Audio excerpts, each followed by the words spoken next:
First of all, I would say that Gen X and Gen Y are cohort groups. So once you're a part of that group, you're always a part of that group, similar to boomers. There's a lot of confusion as to where one generation begins and the other ends, because it's the first time that the generations have been marked by 10-year periods versus 20-year periods, and there wasn't a societal event like a depression or a war to mark the beginning and end of each generation. For Gen X, for our purposes, and again, you'll see different people define them differently, we look at 29 to 39-year-olds as being Gen X, which then would put Gen Y at 18 to 28. That leaves that window between the 14 to 18-year-olds open without sort of a group, without a generation. So a lot of people have scooped up the 14 to 18-year-olds into Gen Y as well. We're often asked whether or not music plays as important of a role for Generation X and Generation Y as it has for previous generations, because people look at falling record sales, declining attendance at concerts, and start to get a little bit panicked. What we see is that music is more than ever an important part of this generation, both from the consumer aspect of listening to both established artists and up-and-coming artists.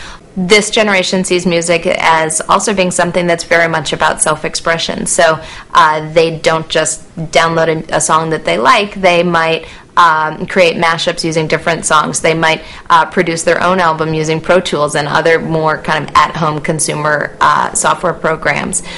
For them, it's really such an important part of just expressing who they are and their moods.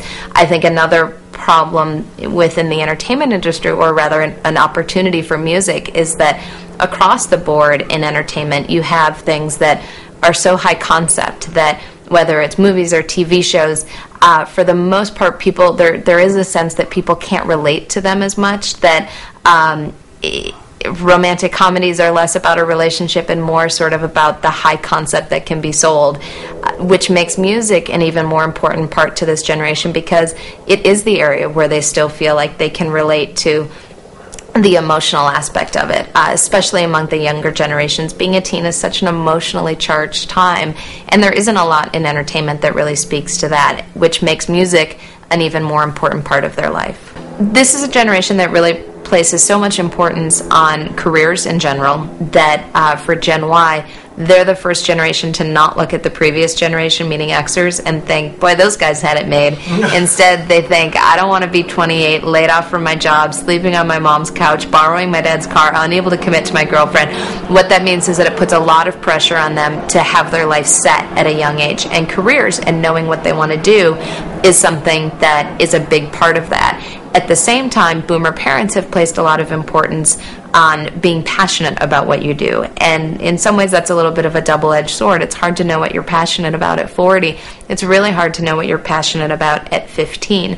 As a result, when you see those two trends kind of merge, we see people having so much more of an interest in creative careers, something that they feel they can be successful at. They can have a nice lifestyle. They can support their expensive consumer taste, but at the same time, it's something that they're passionate about. So in terms of recruiting great talent to the music industry, this is such a great time for them, because music is something young people are so passionate about.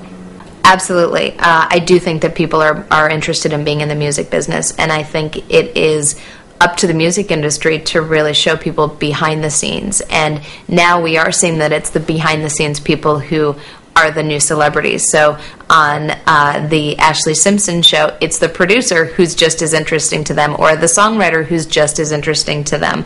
And really being able to shine a spotlight on the people behind the scenes is a great way to be able to bring in new talent. Because not everybody can be an artist, but if you don't have a great voice, if you're not great at playing an instrument, but you love music, being on the business side is a great opportunity.